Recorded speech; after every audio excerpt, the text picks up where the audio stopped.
Everyone, मेरे सभी भाई बहनों, आप सभी को जय मसीह की। और मेरे भाई बहनों, मैं आपको बाइबल के स्टोरी से कुछ बातें बताना चाहता हूं और मैं उस बाइबल को स्टोरी को पढ़ना चाहता हूं और आप लोग भी अपनी समझ बुद्धि के द्वारा इस बाइबल की स्टोरी को समझें कि हमारे परमेश्वर ने इस सृष्टि को किस तरह से बनाया। तो मेरे भाई बहनों, आप लोग को हम पिछले एपिसोड में आपकी सृष्टि का वर्णन और मनुष्य की उत्पत्ति और मनुष्यों के पापी हो जाने का वर्णन, परमेश्वर का न्याय, फिर कैन और हाबिल की कहानी और कैन के वंशज और आदम की वंशवाली और मनुष्य की दुष्टता, और फिर उसके बाद नूह का ज़माना, फिर जल प्रलय, और उसके बाद अब मैं आपको बताने जा रहा हूँ मेरे भाई बहनों के जल प्रलय का अंत कब हुआ। पिछले एपिसोड में मैंने आपको बताया था कि जल प्रलय क्यों आया और कैसे परमेश्वर ने इस सृष्टि को एक बार विनाश किए। जब इस पृथ्वी पर परमेश्वर ने मनुष्य को बनाया और अपने स्वरूप में बनाया था कि परमेश्वर का यही था कि जब मनुष्य को हम बना रहे हैं तब मनुष्य मेरा आराधना करे, मेरी प्रार्थना और भक्ति करे।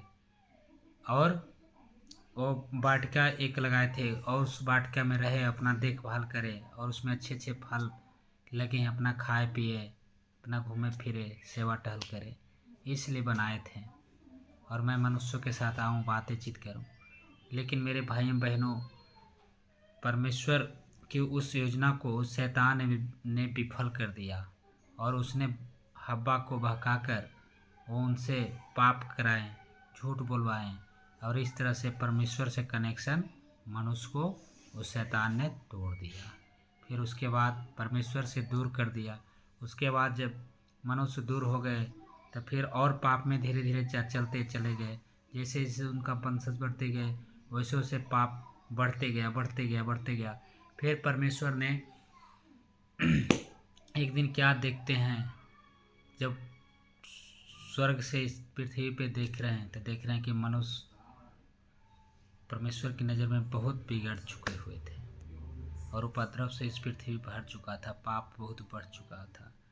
फिर उस समय जब देखें तो देख रहे हैं कि एक ही मनुष्य है धर्मी, जो उसका नाम है नूह।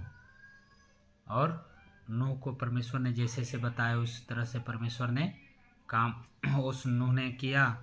और उसके बाद परमेश्वर ने जल प्रलय किए। और उसके बाद अब मैं आपको बताना चाहता हूँ कि जल प्रलय का अंत कब हुआ और कैसे हुआ। तब आइए अध्याय 8, उत्पत्ति की किताब से अध्याय 8 को मैं पढ़ता हूँ। God bless you. और इस चौकन्ना होकर इस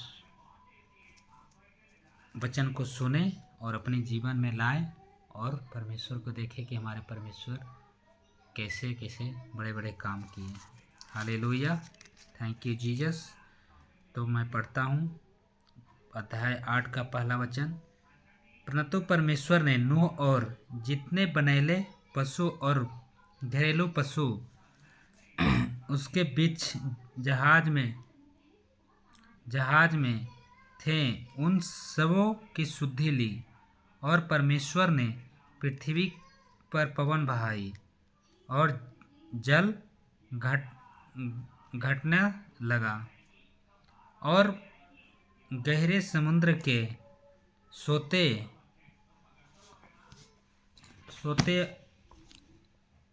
सोते और आकाश के झरोखे बंद हो गए। देखिए मेरे भाई बहनों, अब ये जल प्रलय कैसे अंत हुआ, कैसे परमेश्वर धीरे धीरे रोक रहे हैं। पहले जो धरती से सोते निकले थे, समुद्र को जो झरोखे फूटे थे उस सोतों को रोके। फिर आकाश से जो बारिश हो रहे थे उनको रोके, झरोखे बंद हो गए और उसमें जो वर्षा होती थी वह भी रुक गई। और 150 दिन के पश्चात जल पृथ्वी पर से लगातार घटने लगा। 7वें महीने के 17वें दिन को जहाज अरारत नामक पहाड़ पर टिक गया। जो पहाड़ जो पानी में तैर रहे थे जहाज, वो अरारत पानी को कमने के कारण पहाड़ पे वो रुक गया, टिक गया।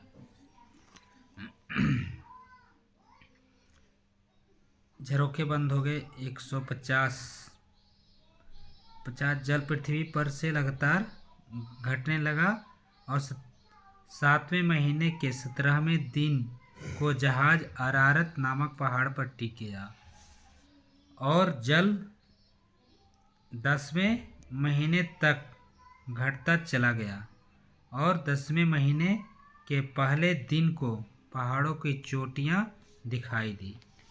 फिर ऐसा हुआ कि 40 दिन के पश्चात नूह ने अपने बनाए हुए जहाज की खिड़की को खोलकर एक कौवा उड़ा दिया।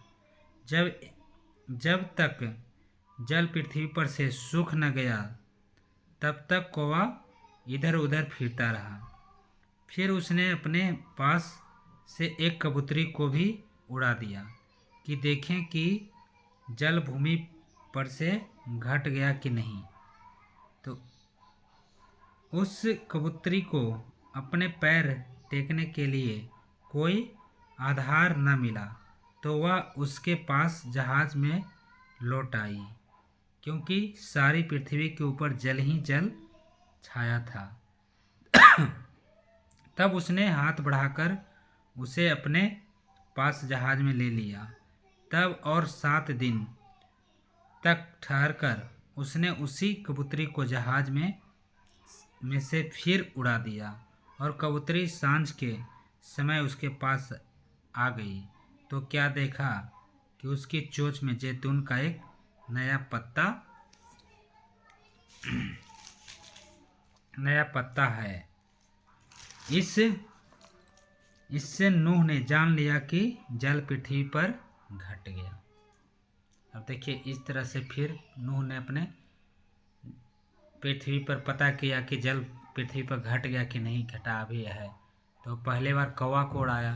कौवा फिर चारों तरफ घूमते रहा, उसको पैर टिकने का रास्ता नहीं मिला। फिर कबूतरी को उड़ाया, फिर वो लौटकर वापस आ गई।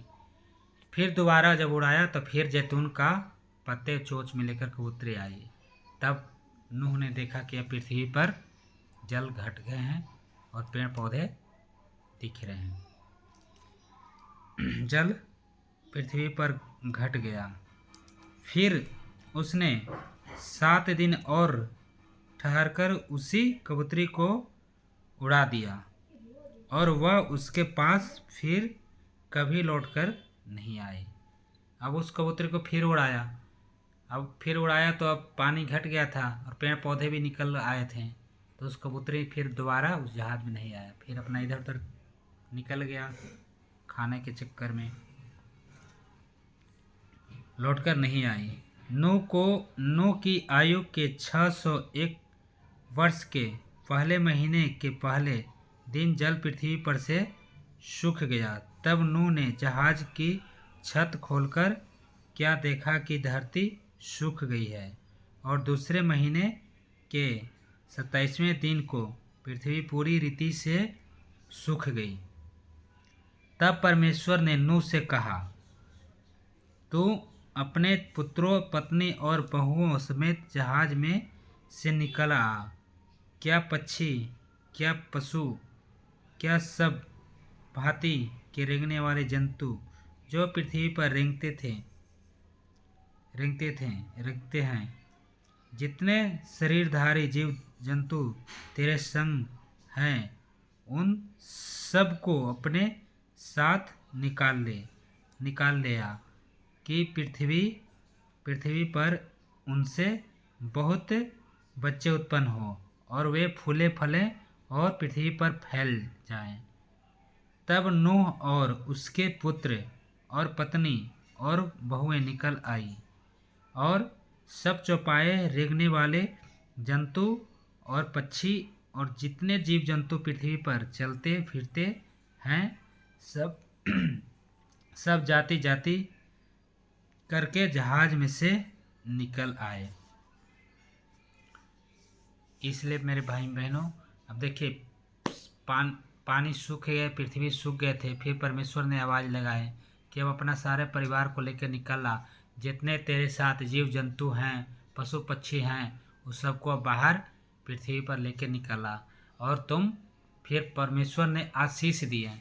देखिए परमेश्वर कितना दयालु है। फिर परमेश्वर ने आशीष दिए कि फूलो फलो और इस पृथ्वी में भर जाओ। और देखिए मेरे भाई बहनों, फिर उसके बाद परमेश्वर ने जब आशीष दिया, उसके बाद उस नूह से फिर देखिए फिर कैसे वंश को बढ़े। और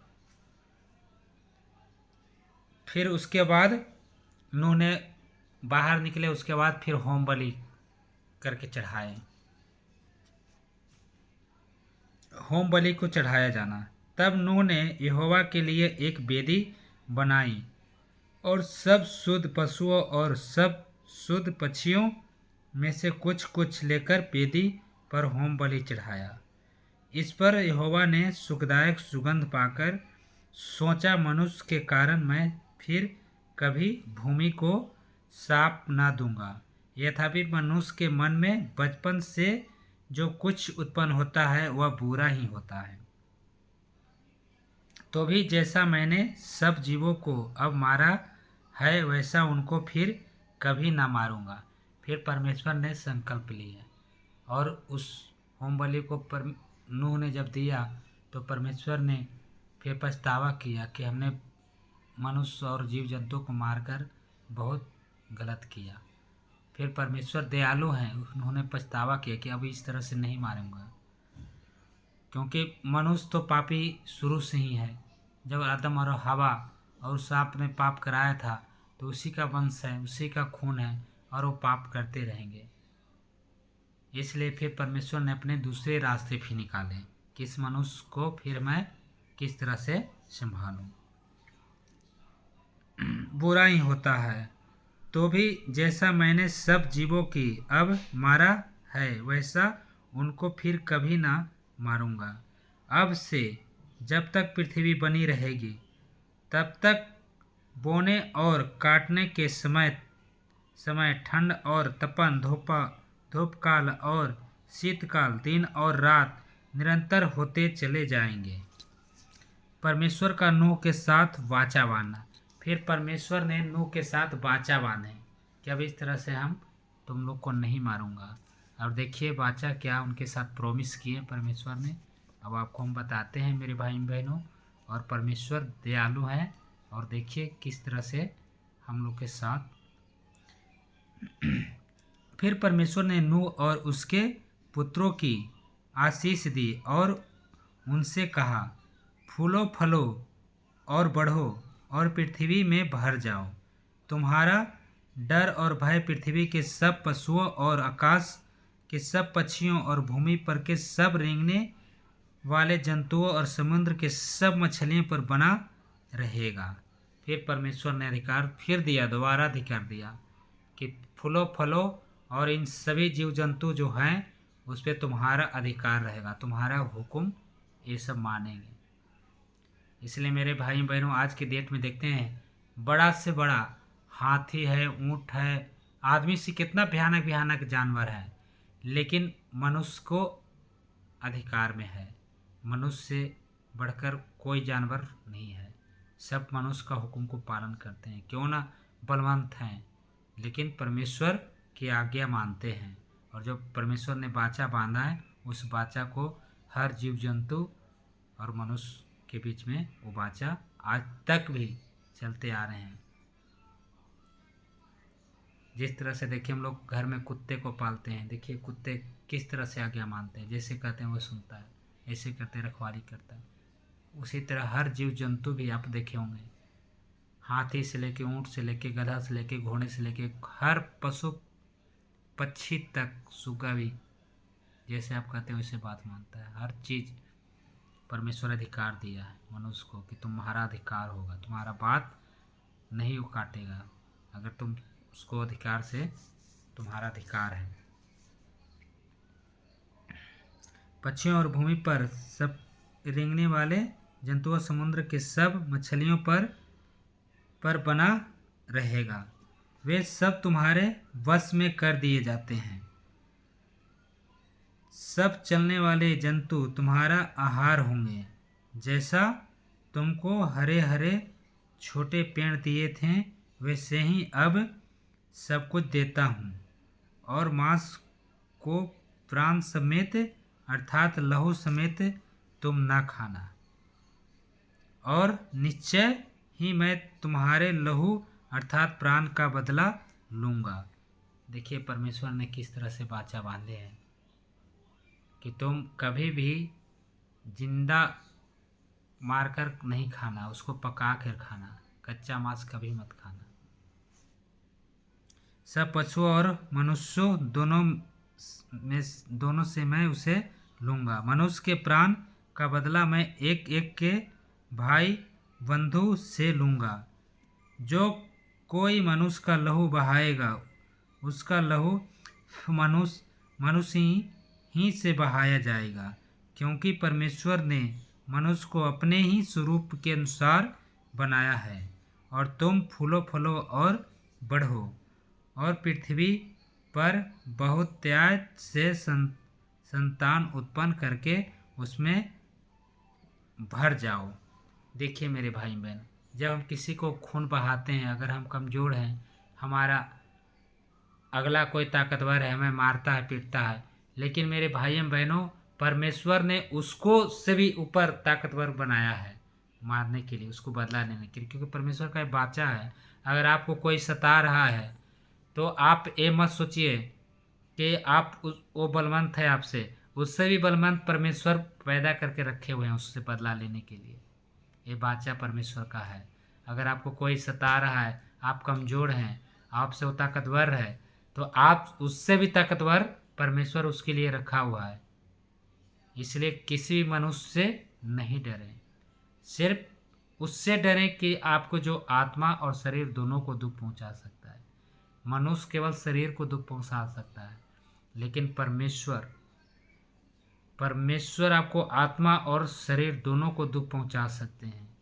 इसलिए मेरे भाई बहनों मनुष्य से कभी मत डरो, क्योंकि मनुष्य के साथ परमेश्वर का वाचा है कि अगर तुमको कोई सताता है तो उसको भी सताने वाला कोई ना कोई हम तुम्हारे लिए खड़ा कर देंगे।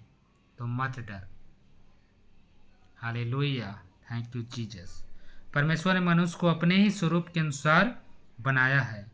और तुम फूलो फलो और बढ़ो और पृथ्वी पर बहुतायत से संतान उत्पन्न करके उसमें भर जाओ।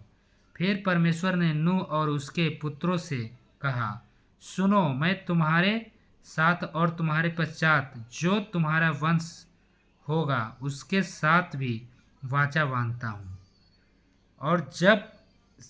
और सब जीवित प्राणियों से भी जो तुम्हारे संग है, क्या पक्षी, क्या पशु, क्या घरेलू पशु, क्या पृथ्वी के सब बनेले पशु, पृथ्वी के जितने जीव जंतु जहाज से निकले हैं। और मैं तुम्हारे साथ अपनी यह वाचा बांधता हूँ कि सब प्राणी फिर जल प्रलय से नष्ट न होंगे, और पृथ्वी का नाश करने के लिए फिर जल प्रलय न होगा। फिर परमेश्वर ने कहा, जो वाचा मैं तुम्हारे साथ और जितने जीवित प्राणी तुम्हारे संग हैं उन सब के साथ भी युग युग की पीढ़ियों के लिए बांधता हूँ। उसका यह चिन्ह है कि मैंने बादल में अपना धनुष रखा है, और वह मेरे पृथ्वी के बीच में वाचा का चिन्ह होगा।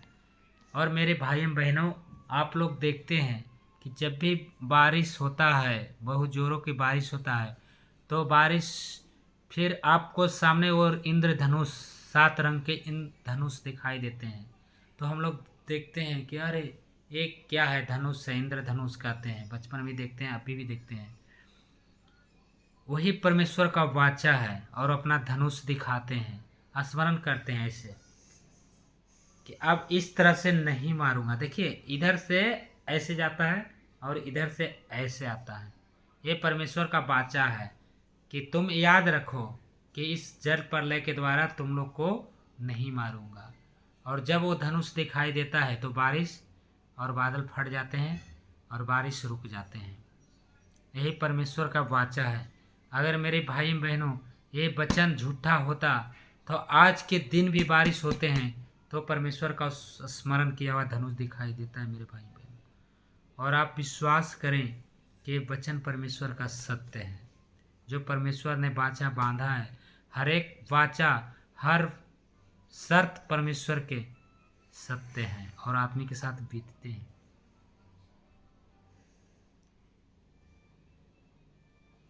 गौर से करें, देखिए वो धनुष भी आज दिखाई देते हैं। जब बच्चा पैदा करते हैं तो औरतों को जो पीड़ा बढ़ते हैं और हम लोग मर्द भी प्रभुता करते हैं। और आज हम लोग खेत में काम करते हैं और सब्जियां उगाते हैं तो वहाँ कांटे उटकुरे भी उगते हैं, पसीना बहाते हैं, फिर अपने तब जाके हमें खाने के लिए मिलता है। ये सब परमेश्वर के वाचे हैं और सत्य वचन है। परमेश्वर खुद इस वचन के द्वारा बात करते हैं आज भी।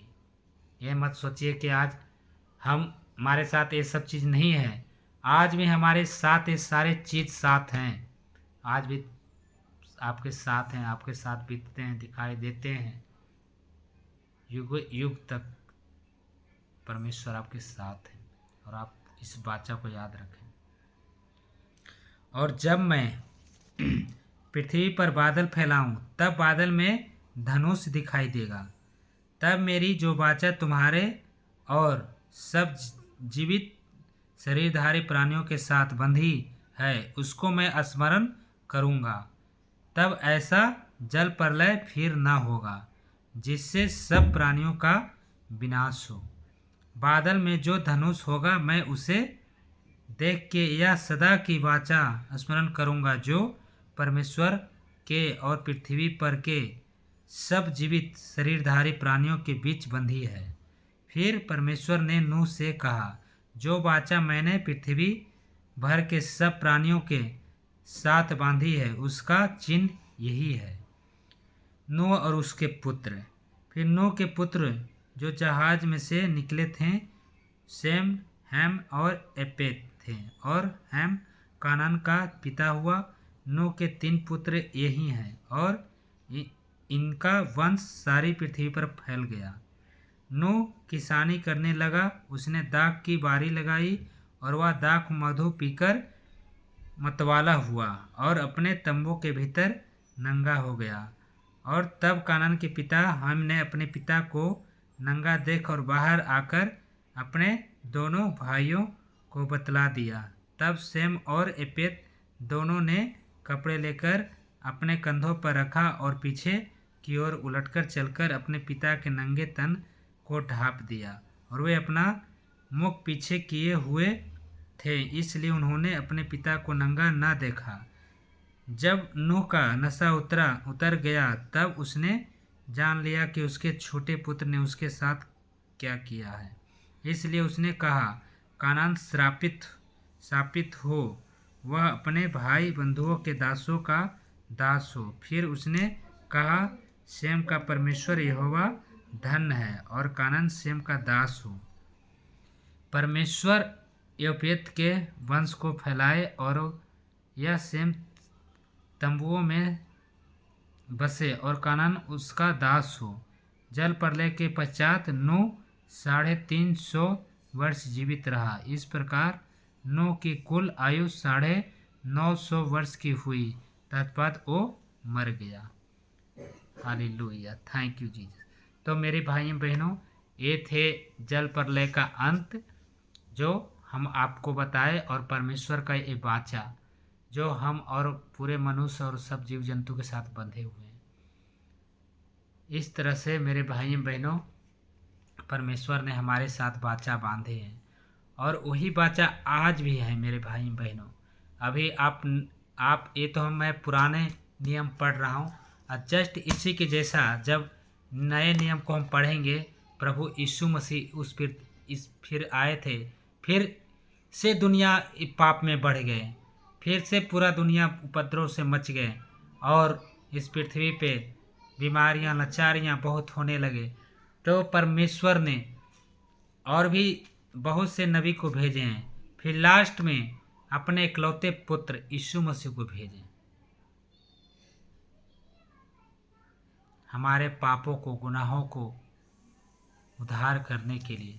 फिर परमेश्वर का इकलौता पुत्र यीशु मसीह इस पृथ्वी पर आए, कुमारी मरियम के पेट से जन्म लिए और उसके बाद हमारे बीच में रहें और हमें सब बताते थे।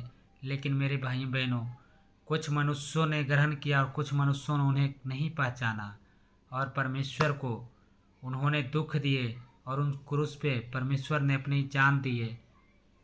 परमेश्वर कहते थे कि मैं परमेश्वर हूँ, मुझे पहचानो, लेकिन मनुष्य नहीं पहचान पाए। और परमेश्वर ने क्रूस पे हमारे बीमारियों, लाचारियों और इन पापों को लेकर परमेश्वर ने अपनी जान को, अपने पिता की बातों को निभाया, जिस काम के लिए मनुष्य के उद्धार के लिए परमेश्वर ने भेजा था। और उन क्रूस को, दुखों को सहा परमेश्वर ने। और फिर तीसरे दिन परमेश्वर ने जीवित हुआ। फिर परमेश्वर ने फिर वाचा बांधा हम मनुष्यों के साथ नए नियम में कि अभी तो मैं पापियों के लिए आया हूँ उद्धार करने के लिए, और मैं जा रहा हूँ पिता के पास तुम लोग के लिए जगह तैयार करने के लिए। फिर मैं दोबारा जब आऊँ तो मैं तुम लोग को अपने साथ बादलों पे ले जाएंगे। इसीलिए मेरे भाइयों बहनों, जैसे नूह के ज़माना में नूह सबको बताता था कि मेरे भाई बहनों संभल जाएं, इस तरह से प्रलय होने वाली है, दुनिया नष्ट होने वाली है। जस्ट उसी के तरह जब परमेश्वर का पुत्र दोबारा हम लोग को कलीसियों के लेने के लिए जो वाचा बांधे हैं, वो वाचा को पूरा करने के लिए बादलों पे सवार होकर, घोड़ों पे सवार होकर जब इस पृथ्वी पर आएंगे। और उनका चिन्ह यही है कि जब तुम लड़ाइयों के होते देखो, भूकंप को आते देखो, तरह तरह बीमारियों के आता देखे, परमेश्वर ने वाचा बांधे। परमेश्वर के चेलों ने सब पूछे कि हे प्रभु, जब आप जा रहे हैं तो आप दोबारा जब आएंगे तो हम कैसे जान पाएंगे कि आप हम लोग के लेने के लिए आ रहे हैं। तो परमेश्वर ने ये सब चिन्ह बताएं कि जब हमारा आने का नज़दीक होगा तो तुम लोग ये सब चिन्ह दिखाई देंगे और तब तुम समझ जाना कि हमारा आने का समय हो चुका है। और आज के युग में देखिए मेरे भाई एवं बहनों, जो परमेश्वर ने उन बातों को बताया कि जब हमारा आने का टाइम होगा तो देश पर देश चढ़ाई करेंगे, जाति पे जाति चढ़ाई करेंगे, राज पे राज चढ़ाई करेंगे, एक दूसरे के लिए कट मरेंगे, भाई भाई की नहीं होगा, बेटा माँ बाप किसी का नहीं होगा, सब एक दूसरे के खिलाफ रहेंगे और प्रेम खत्म हो जाएगा। और भूकंप आएंगे, बड़े बड़े आकाशीय घटनाएं घटेंगे, तरह तरह की बीमारियां आएंगे, महामारी आएंगे, अकाल पड़ेंगे और आज तूफान आएंगे। इस तरह से सारी घटनाओं को परमेश्वर ने बताया था। और आज के युग में ये सब सारी घटनाएं बीत रही हैं और लड़ाइयाँ हो रही हैं। अब देखिए ये अंतिम कगार पे आए हुए हैं मेरे भाई बहनों। तो परमेश्वर अपने जो कलीसियों से, अपने चेलों से बात किए थे और कहें कि जब ये सब चीज़ को तुम होते देखो तो तुम दुखी मत होना, तुम्हारे लिए खुशी की बात है और तुम खुशी मनाना कि परमेश्वर हम लोग के लिए आ रहे हैं। और जे चुने हैं, किने हैं, जो परमेश्वर ने, जिनको परमेश्वर को उद्धार करता मान लिया है, विश्वास कर लिया है, वो बचाए जाएंगे, बादलों पे उठाए जाएंगे। अगर अभी तक भी आप लोग समझ नहीं रहे हैं परमेश्वर को, जो नूह के ज़माना में परमेश्वर बोलता था नूह, फिर भी नहीं लोगों ने समझा, शादी ब्याह करते रहे, अपने मौज मस्ती करते रहे, और जब एक बैग प्रलय आई तब दुनिया को पता लगा। उसी तरह ये परमेश्वर का पुत्र को आने का टाइम में भी जस्ट उसी के तरह होंगे और एक बैग परमेश्वर का पुत्र आएंगे और पूरी दुनिया इधर से उधर कलीसिया जब उठेंगे तो सोचिए सारे दुनिया में कोहराम हो जाएंगे। अगर जो पायलट होगा मसीही व्यक्ति हवाई जहाज उड़ा रहेंगे तो वो तो उड़ जाएंगे प्रभु के साथ, उनके साथ जो सवारी रहेंगे वो कहाँ जाएंगे। जो ट्रेन चला रहे हैं, अगर वो पायलट ड्राइवर मसीही व्यक्ति है और परमेश्वर उनको उठा लिए तो वो ट्रेन कहाँ जाएंगे। इस तरह से भारी कलेश होंगे और इस पृथ्वी पर उलट पुलट बुरी तरह से होंगे। और जो मेरे बच जाएंगे मेरे भाई बहनों, जो प्रभु को नहीं ग्रहण किए, नहीं विश्वास करे, उनके साथ मौत मांगेंगे, कहेंगे ये पहाड़ मुझ पे गिर जा और मुझे मार, लेकिन उनको मौत नहीं मिलेगी। एक प्रकाशित वाक्य बाइबल में लिखे हुए हैं। अगर आप पढ़े लिखे हैं मेरे भाई बहनों, तो आप पढ़ लें कि आगे भविष्य में क्या होने वाले हैं। और बाइबल के इस वचन, हर एक वचन, एक जो शून्य बिंदु है वो भी पूरे हो रहे हैं। ये ना समझिए कि बाइबल की भविष्यवाणियाँ कोई गलत है, नहीं, ये सत्य होते जा रहे हैं और सत्य भविष्यवाणियाँ हैं और ये बीतने वाले सच्चाई है। इसलिए मेरे भाई बहनों, सत्य मार्ग जीवन यीशु ही है। अगर जो विश्वास कर लिए, आपका रूह आपकी बचाए जाएंगे, आप स्वर्ग के मालिक बनेंगे। अगर अभी भी नहीं विश्वास करते हैं तो आप धोखे में हैं, आप बहुत धोखे में हैं मेरे भाई बहनों। और अभी से भी आपके पास समय है, अभी से भी अपने मनों को फिरा सकते हैं और परमेश्वर को पहचान सकते हैं, सच्चे परमेश्वर को जान सकते हैं कि सच्चा परमेश्वर कौन है। सिर्फ यीशु ही है जो आपको स्वर्ग में ले जा सकता है, आपके रूह और आत्मा को सुख पहुंचा सकता है, बाकी कोई नहीं। शरीर तो आपको चला जाएगा, लेकिन आपके शरीर में जो आत्मा है वो अनंत काल तक, युगानी युगान तक उसका आयु है, कभी नहीं मरने वाला है। लेकिन मेरे भाई बहनों, आप उस शैतान के योजनाओं में आकर अपनी आत्मा को धोखा नहीं दें कि उस गंधक की आग में डाला जाए। वो प्रकाशित वाक्य में लिखा हुआ है कि शैतान जब प्रभु आएंगे तो उनको बांध के हजारों हजार साल के लिए उस गंधक की आग में डाला जाएगा। और वही योजनाएं हर मनुष्य के साथ शैतान बना रहा है कि हम तो जाएंगे लेकिन सबको ले जाएंगे, और जो विश्वास नहीं करते हैं वो शैतान के साथ जाएंगे उस गंधक की आग में, जो कभी नहीं बुझने वाली आग। वहाँ की कीड़ा कभी नहीं मरते हैं।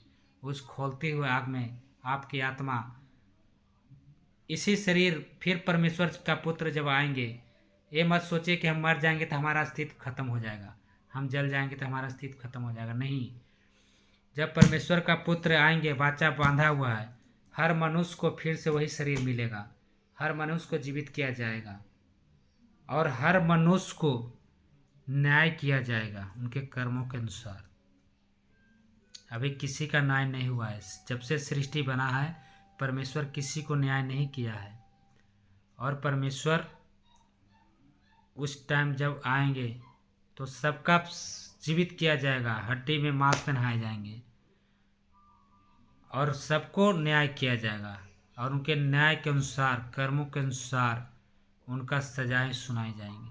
अगर उनका उद्धार करता, अगर आप विश्वास में चलते हैं, प्रभु के वचन पर चलते हैं, अच्छा करते हैं, भलाई करते हैं, तो आपको स्वर्ग में आपको मिलेगा।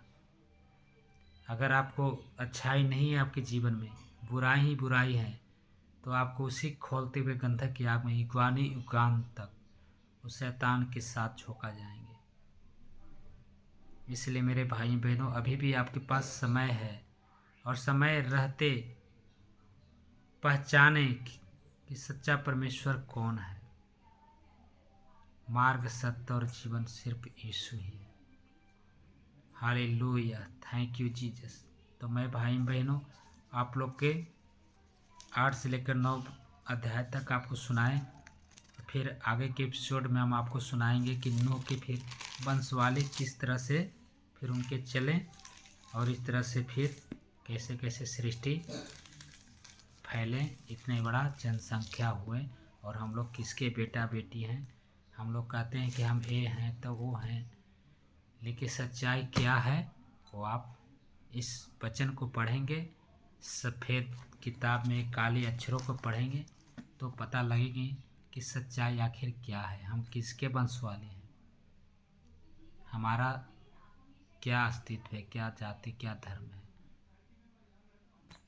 इसलिए परमेश्वर ने कभी किसी को जाति और धर्म कभी नहीं बनाया। परमेश्वर ने सिर्फ मनुष्य को बनाया, लेकिन हम मनुष्यों ने क्या किया? पाप किए, जाति बनाए, धर्म बनाए, ये किए वो किए,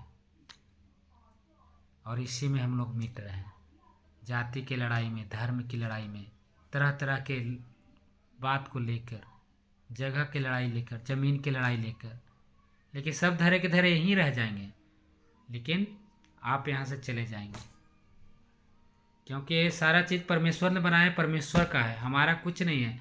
हम लोग एक सिर्फ इस पृथ्वी पर परमेश्वर ने मेहमान की तरह भेजे हैं, अपने पश्चाताप करने के लिए, अपने पापों को सुधारने के लिए इस मनुष्य तन मिला है, और इस आत्मा को उद्धार कराने के लिए, मुक्ति कराने के लिए, स्वर्ग राज में प्रवेश करने के लिए। लेकिन हम लोग पापी मनुष्य, कठोर मनुष्य क्या करते हैं? जगह के लिए, ज़मीन के लिए, घर के लिए, मकान के लिए, पैसे के लिए, तरह तरह की चीज़ों के लिए लड़ते झगड़ते, मरते पीटते यहाँ से चले जाते हैं। और लेकिन असलियत क्या है? हमारा जीवन, हम उस चीज़ को नहीं समझे कि हमारा परमेश्वर इस जीवन को क्यों दिया, किस लिए दिया। उस चीज़ को नहीं पहचान पा सकते हम लोग, मेरे भाई बहनों। लेकिन हम लोग ये सब सांसारिक जीवन में फंसकर लोभ लालच धन दौलत में चले जाते हैं। क्या आप मरते हैं तो आप अपनी जगह को स्वर्ग में ले जाते हैं, अपने पैसा को स्वर्ग में ले जाते हैं? आप ही बताइए, सोचिए। अपने धर्म को स्वर्ग में ले जाते हैं, अपनी जाति को स्वर्ग में ले जाते हैं? जरा सोचिए, सोचने वाली बात है। ये सब फालतू चीज़ें हैं, ये सब हमारे आत्मा को जो उद्धार कराने वाली चीज़ें हैं, वो शैतान की चालें हैं। ये सब चीज़ में बहकावे में रख कर, भरमाकर हमारी आत्मा को नरक में आग की झोंक में झोंकना चाहता है। उसका सीधा मंसूबा ये है। लेकिन हम सीधे साधे मनुष्य शुरू से उस शैतान की बहकावे में आ रहे हैं, आज भी हम लोग आ जाते हैं। जब इस धरती पर पैदा होते हैं तो लालच में पड़ जाते हैं, जगह जमीन धन दौलत, ये चीज़ लन फन, बेटा के लिए बेटी के लिए लड़ाई करो, एक के लिए लड़ाई करो। लेकिन जब मरते हैं तो सारा चीज़ यहीं पड़े रह जाते हैं। कुछ लेके तो आप नहीं जाते हैं। जिस तरह परमेश्वर ने खाली हाथ आपको भेजा था, खाली हाथ आपको उसी तरह बुलाया। लेकिन हम लोग अपना नेचर कितना बिगाड़ लेते हैं। देश देश से लड़ाई लड़ते हैं, राज्य राज्य से लड़ाई लड़ते हैं, जाति जाति से लड़ाई लड़ते हैं। हम और तू हर इस सब चीज़, क्या खून अलग है? हिंदू मुस्लिम सिख ईसाई क्या है? ये सब क्या है? सोचिए समझिए, ये सब क्या है? हमारी आत्मा के साथ खिलवाड़ किया जा रहा है मेरे भाई बहनों। शैतान की चालों को समझें। हमारी आत्मा के साथ बहुत बड़ा खेल होने जा रहा है। उद्धार को आप वंचित हैं। असलियत मनुष्य का शारीरिक तन मिला है उद्धार पाने के लिए, और आप उद्धार को नहीं, इस लोभ लालच में फंसकर अपनी आत्मा को धोखा देकर चले जाते हैं। सोचिए, सोचने वाली बात है, और विचार करिए, और ये सब चीज़ों से आगे आइए। लोभ लालच धन दौलत जाति धर्म, ये सब चीज़ से आगे हटकर अपनी आत्मा के बारे में सोचिए कि क्या मैं झूठ कर रहा हूँ या सच कर रहा हूँ, या मेरी गलत बातें गलत हैं। इन आत्मा को, आत्मिक बातों के जरिए आप सोचें कि हम आखिर मनुष्य को, हमारे परमेश्वर को बनाने का क्या मतलब था। क्या परमेश्वर हमें इसलिए भेजे थे जगह हथियाने के लिए, पैसे करने के लिए, लड़ाई करने के लिए, झगड़े करने के लिए? परमेश्वर ने अपने आराधना के लिए बनाया था, प्रार्थना के लिए बनाया था, हमारे उद्धार के लिए बनाया था। लेकिन आज हम लोग विचार करें कि हम लोग किस जगह पे फंसे हुए हैं और क्या चीज़ में फंसे हुए हैं, क्या लेके जाएंगे। जरा सोचिए। जाति धर्म लोभ लालच, ये सब चीज़ से हटकर अपनी आत्मा के बारे में सोचिए कि हमारी आत्मा को क्या होगा। इसलिए मेरे भाई बहनों, अभी भी आप लोग के पास टाइम है और अपनी आत्मा को बचा सकते हैं। और इन शैतान के चुंगल में नहीं आए जो आप लोग के साथ भरमा रहे हैं और आप लोग भरमाए जा रहे हैं, क्योंकि हम लोग शुरू से भरमा रहे हैं। जब से सृष्टि बना है, जब से शैतान हमारा पीछा पड़ा है, लेकिन उस गहराई को हम लोग सोचते नहीं है, समझते नहीं है, इग्नोर किए जाते हैं और अपनी आत्मा के साथ बहुत बड़ा धोखा और खिलवाड़ किए जा रहे हैं। Hallelujah, thank you Lord Jesus. तो आप लोग को परमेश्वर समझ और बुद्धि दें, ज्ञान को बढ़ाएं, समझ की शक्ति दें कि हम लोग ये सब चीज़ को कभी नहीं दिमाग में लाएं। जाति के लिए नहीं लड़ें, धर्म के लिए नहीं लड़ें, हम सब एक हैं। परमेश्वर सिर्फ मनुष्य को बनाया था, जाति को नहीं, धर्म को नहीं। लेकिन हम लोग मनुष्य ने इस धरती पर आकर जाति, धर्म, देवी देवता, ये सब चीज़ को बनाए। इसलिए इस बात पे गौर करें और हमारी बातों को अगर किसी को ठेस पहुंचता है तो मैं आप लोग से माफ़ी मांगता हूं। God bless you. परमेश्वर आपको समझ दे, बुद्धि दे और इन शैतान के चंगुल से आपको बाहर निकाले और आपकी आत्मा बचाए जाए। थैंक यू जीसस, धन्यवाद यीशु। God bless you, good night. परमेश्वर आप सबको सहायता करे। आमीन, आमीन, आमीन, हालेलुया।